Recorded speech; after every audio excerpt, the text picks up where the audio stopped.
Praise the Lord. கிறிஸ்து இயேசுவின் நாமத்தினாலே உங்களுக்கு என்னுடைய அன்பின் வாழ்த்துதல். கர்த்தர் தாமே நம்மை ஆசீர்வதிப்பாராக. இந்த நாள் வரைக்கும் நம்முடைய தேவனாகிய கர்த்தர் நம்மளை கண்மணி போல பாதுகாத்து வருகிறார்.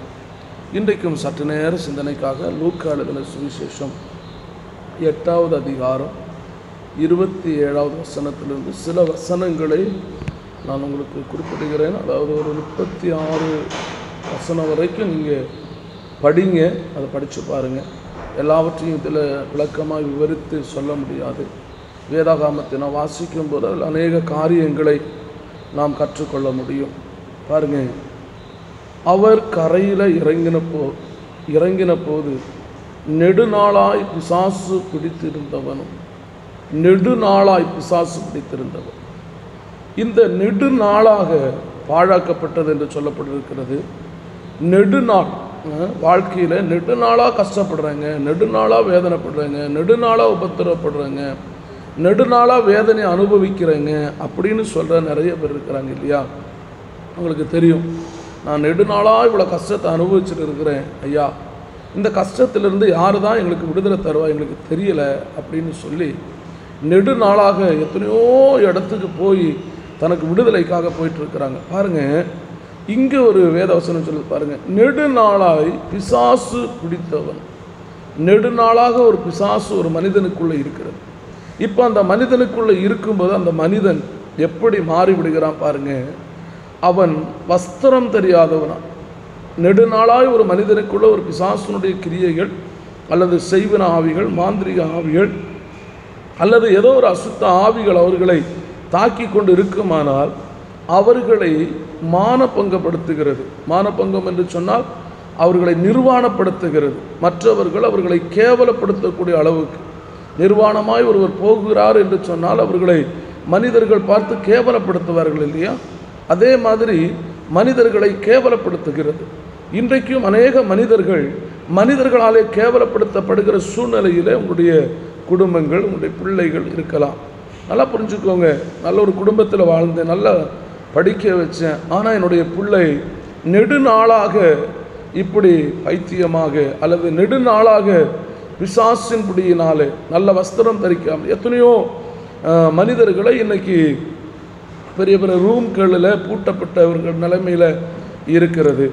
எத்தனையோ மனிதர்கள் இன்றைக்கு ஸ்தோத்திரம் கீழ்ப்பாக்கம் என்று சொல்லுகிற இடத்துல வைத்திருக்கிறார்கள். காரணம் என்ன அப்படின்னா, நெடுநாளாய் பிசாசினால் பிடிக்கப்பட்டவர்கள், அவர்கள் பாதிக்கப்பட்டவர்களுக்கு விடுதலை இல்லாததுனால, அவருடைய உறவினர்களோ நண்பர்களோ அவர்களை கவனிக்க முடியாததுனால அவர்களை ஒரு மருத்துவமனையிலேயோ அல்லது ஒரு காப்பகத்திலேயோ கொண்டு போய் விட்டு விடுகிறார்கள். இங்கே பாருங்கள், இவன் வஸ்திரம் தரிக்காதவனாக இருக்கிறான். அடுத்து பாருங்கள், வீட்டில் தங்கவில்லை. இன்னைக்கு இந்த நெடுநாளாய் அசுத்த ஆவியின் கிரியை பிடித்த மனிதர்கள் வீட்டில் தங்குகிறதில்லை. ரோட்டில் நிறையா பைத்தியக்காரர்கள் அலைகிறது நீங்கள் பார்த்திருப்பீர்கள்.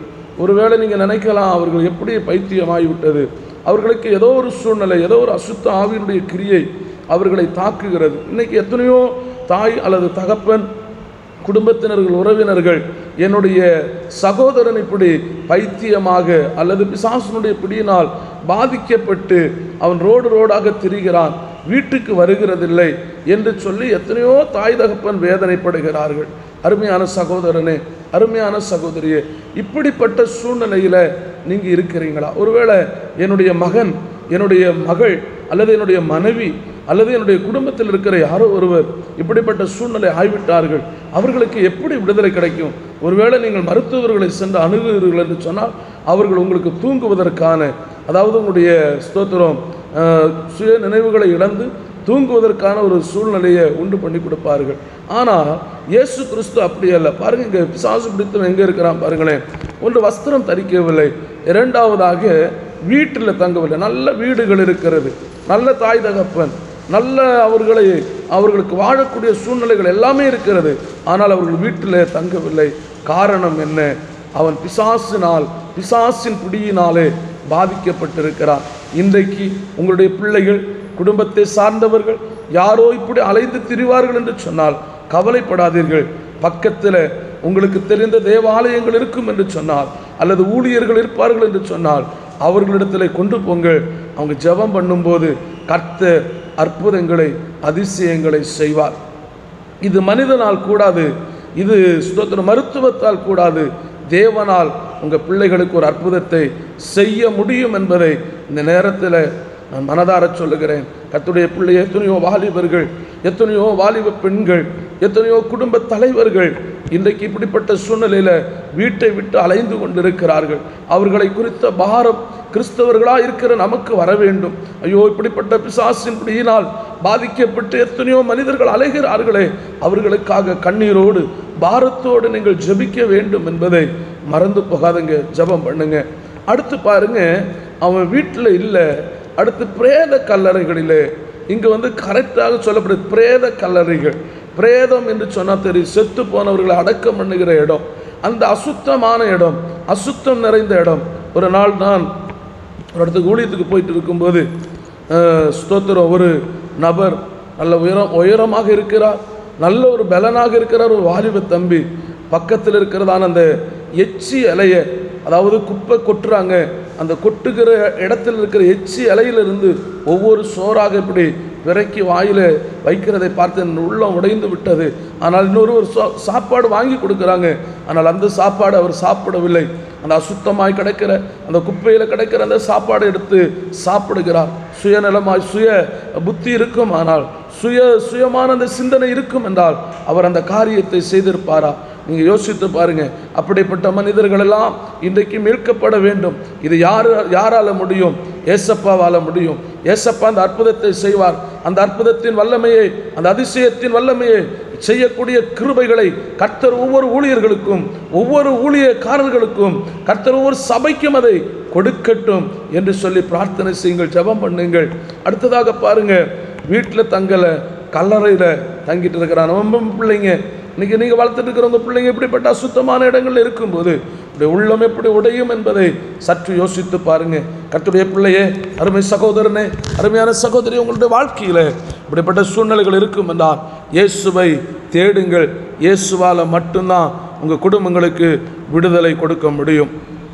அடுத்து பாருங்கள், வீட்டில் தங்காதவனுமாக இருந்தால் அந்த ஸ்தோத்திரம் மனிதனை யார் விடுவிக்க முடியும்? பட்டணத்தில் நிறைய பேர் இருக்கிறார்கள், அவனுடைய குடும்பத்தை சார்ந்த நிறைய பேர் இருக்கிறார்கள். ஸ்தோத்திரம், நல்ல ஒரு பணக்காரனாக இருந்திருக்கலாம், ஒருவேளை தனவானாக இருந்திருக்கலாம், படித்தவனாக இருந்திருக்கலாம், அவனை யாருமே தேடவில்லை. இன்றைக்கு உங்களுடைய குடும்பத்தில் இப்படிப்பட்ட சூழ்நிலையில் பாதிக்கப்பட்ட குடும்ப நபர்கள் யாராக இருந்தாலும் அவர்களை உங்களுடைய உறவினர்களோ நண்பர்களோ உங்களை சேர்ந்தவர்களோ தேடுகிறதில்லை. ஒரு குறிப்பிட்ட காலம், குறிப்பிட்ட நாட்கள் சொல்லுவார்கள், அவன் இப்படி இருந்தான், இப்படி வாழ்ந்தான்னு சொல்லுவாங்க. ஆனால் அவனை தேடி இயேசு வந்தார். அப்படிப்பட்ட சூழ்நிலையில் தங்கி இருக்கிற, அப்படிப்பட்ட சூழ்நிலையில் வாழ்ந்து கொண்டிருக்கிற அந்த மனிதனை தேடி இயேசு வந்தார். இயேசு அந்த மனிதனுக்கு விடுதலை கொடுத்தார். அவன் புத்தி தெளிந்தான், அவனுக்கு நல்ல புத்தியை கற்றுக் கொடுத்தார், வஸ்திரம் தரித்தான், தன்னுடைய வீட்டுக்கு போக சொன்னார். வீட்டுக்கு போகும்போது ஏன் அவர் வீட்டுக்கு போக சொன்னார் தெரியுமா? வீட்டில் உள்ளவர்கள் இவனை குறித்து வேதனைப்பட்டு கொண்டிருந்தார்கள்.